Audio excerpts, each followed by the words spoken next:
قد افلح من زكاها وقد خاب من دساها صدق الله العظيم وصدق رسوله النبي الأمين الكريم ونحن على ذلك لمن الشاهدين والشاكرين والحمد لله رب العالمين۔ منبر پاک پر تشریف فرما علماء ذوی الاحترام، مداحان رسول انام، طلبہ علوم نبوت، حاضرین محترم، السلام علیکم ورحمۃ اللہ تعالی وبرکاتہ۔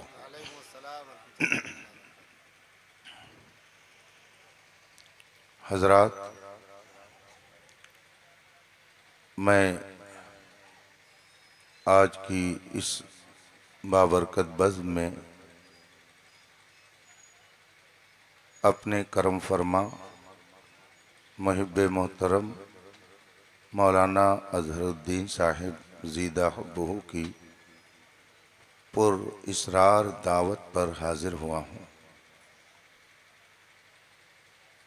بہت پہلے انہوں نے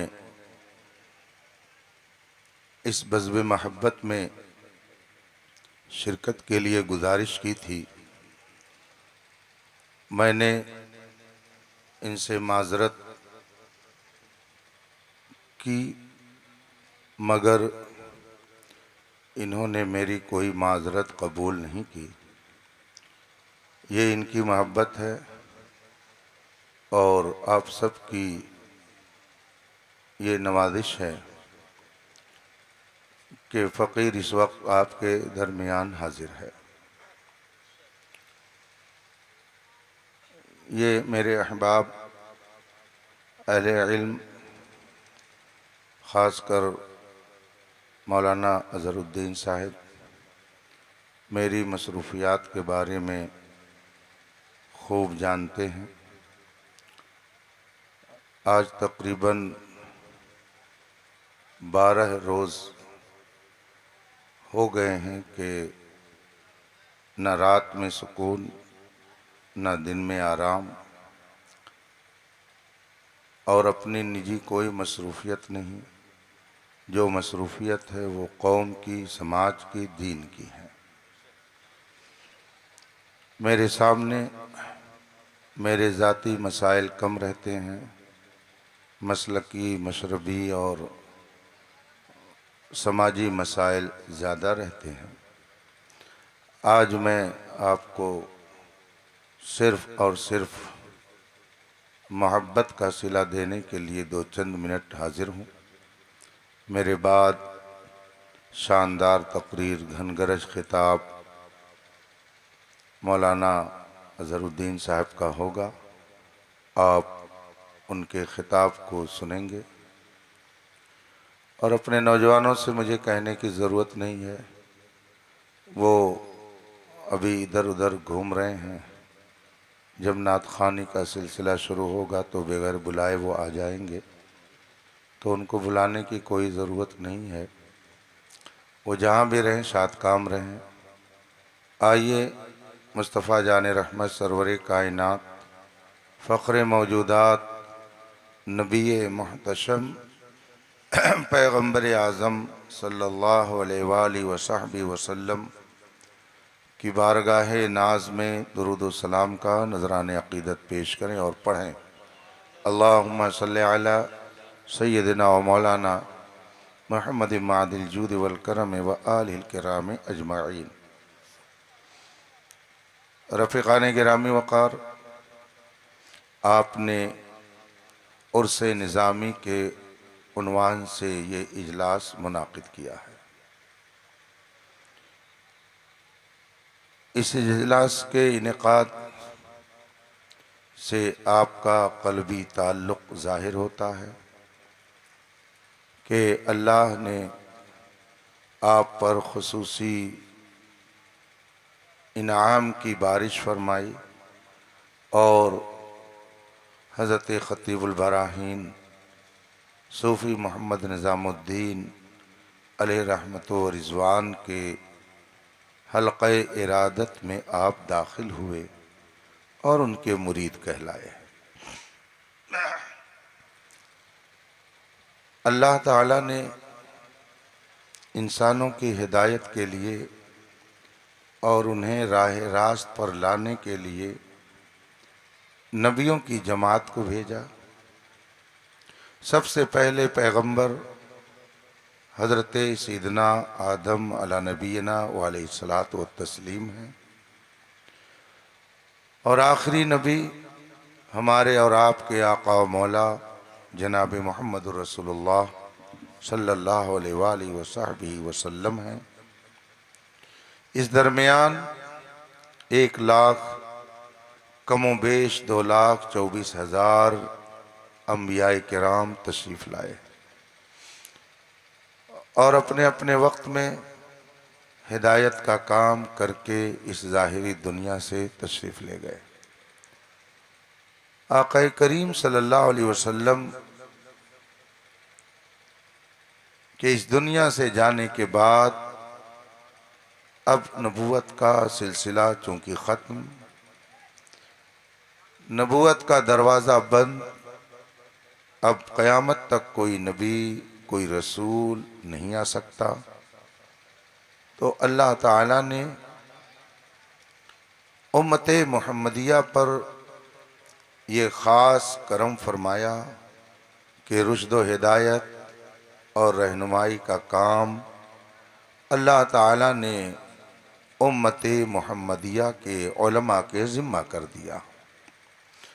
اللہ تعالیٰ نے قرآن کریم میں جگہ جگہ اہل علم کی فضیلت کو اجاگر کیا، ان کے مقام اور ان کے مرتبے کو بتایا، اور رسول پاک صلی اللہ علیہ وسلم نے ارشاد فرمایا العلماء ورثۃ الانبیاء، علماء نبیوں کے نائب ہیں۔ گویا اب ہدایت کا کام، رہنمائی کی خدمت، لوگوں کو راہ راست پر لانے کی ذمہ داری علماء کے ذمہ ہے۔ اب قیامت تک یہ علماء ربانیین آتے رہیں گے اور قوم کو ہدایت کا کام کر کے سیدھے راستے پر لانے کی کوشش کرتے رہیں گے۔ امت کے سب سے پہلے عالم ربانی، سب سے پہلے ولی کامل، سب سے پہلے غوث اعظم، سب سے پہلے قطب الاقطاب، سب سے پہلے فرد الافراد، سب سے پہلے شہنشاہ ولایت امت میں حضور کی اللہ تعالیٰ نے جسے بنایا وہ خلیفہ اول حضرت سیدنا صدیق اکبر رضی اللہ تعالیٰ عنہ کی ذات ہے۔ اعلیٰ حضرت رضی اللہ تعالیٰ عنہ تحریر فرماتے ہیں، ارشاد فرماتے ہیں کہ غوث اعظم جو ایک پوسٹ ہے، اس پوسٹ پر آنے والے کے ذمہ بہت سے روحانی کام ہوتے ہیں۔ ان کاموں کی تفصیل کتب تصوف میں مذکور ہے۔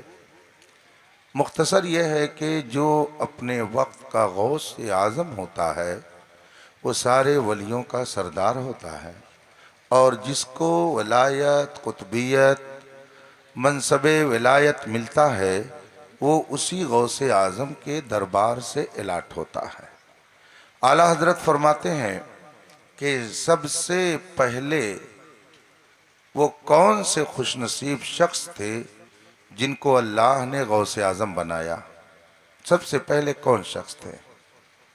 اب نوجوان تو چلے گئے ہیں، ورنہ یہ جو بہت تیزی سے دوڑ کر کے ادھر ادھر رضاکارانہ کام کر رہے تھے، ان سے پوچھتا، چونکہ وہ جنرل نالج کے زیادہ ماہر ہوتے ہیں، ہو سکتا ہے وہ بتا دیتے ہیں۔ امت میں سب سے پہلے غوث اعظم کی پوسٹ پر اللہ نے کسے فائز کیا؟ آپ نے اس کو سنا ہے کہ نہیں سنا ہے؟ نہیں سنا تو جن کا بڑھاپا آ گیا، جب انہوں نے نہیں سنا تو جوانوں نے کیا سنا ہوگا؟